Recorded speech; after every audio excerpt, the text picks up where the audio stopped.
I mean, you could lump this into support, whatever you want. I personally believe that there's a difference between admin and TCs. And I think when you're taking that next step to build a team, it's getting all of those things off the plate that you're not good at. Right. So where would you say that person's scope would start and stop? Or would it just be essentially, these are all the things that I suck at, here you go, right? I was thinking about this over the weekend, just kind of evolution and growth. And like, we talk about this all the time. And I love your kind of perspective, because you look at time and where you can allocate is, support first, TC first, like what is that first kind of component in with, obviously unlocking the global workforce in 2021 timeframe, that put more labor dollar, right? We could allocate our budget, our labor dollar, stay within the salary cap a lot better.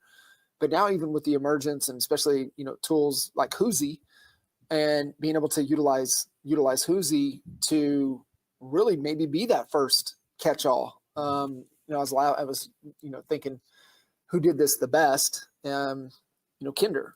He had 3 admin before he hired his first buyer's agent, and essentially he just hired somebody to just do all the stuff that he didn't like doing. And then they got too busy, so he hired another one. Then they got too busy, so he just hired another one.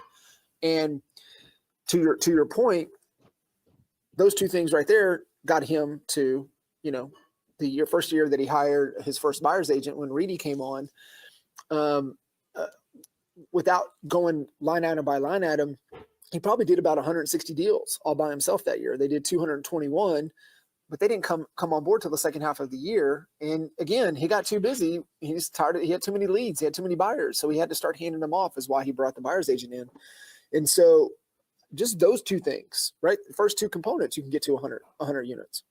And I think that's defining the sandbox, right? Because I think when Jay was building it, it was expireds, canceled, FSBOs, right? All of those things. And so like his sandbox, he needed more of that admin type role, right? Like for us, it was simply Ryan just hated paperwork, right? Yeah. Like, and back then, obviously 2011, and again, we can talk about this depending on how you guys want to build your business, but back then we were still faxing things. So like paperwork was a lot harder to do. I mean, you had to physically, scan documents, get hand signatures, right? And so time. It took more time. 100%. Yeah. Time. Right. And so like, when you're running around doing listing heavy type activity, right? From MLS entry to, signatures to addendums to price reduction addendums, like all of those things that you need to do paperwork wise, like admin was the right thing. But if your sandbox is not, lead focused like that, well, maybe it's not initially the first hire is an admin. And these are in no order. I'm just listing out 7 components, right? Because I could also argue that in today's world, and I know people don't necessarily agree with me, but in today's world, if you're buyer side heavy, your first hire might be a buyer's agent. Because it takes me 20 minutes to write a contract. Now, do I want to do the paperwork? No.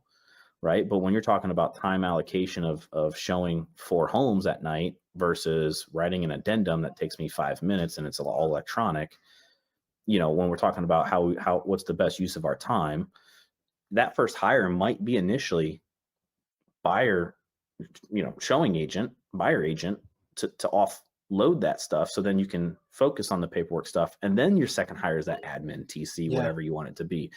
And so again, I think there's no right way. I don't think there's a wrong way. It's defining your sandbox and then building it what works best for how you're running your business. Yeah, I 100%. And, it has evolved so much just with efficiency and technology to where, as you're talking, my mind's going time and energy audit. And, for you guys listening in is not familiar with that is, that is Dan Martell's Buy Back Your Time. That's one of his first exercises, is doing a time and energy audit. And what we're looking for is where to allocate our time that makes us the most amount of money and does not rob us of energy.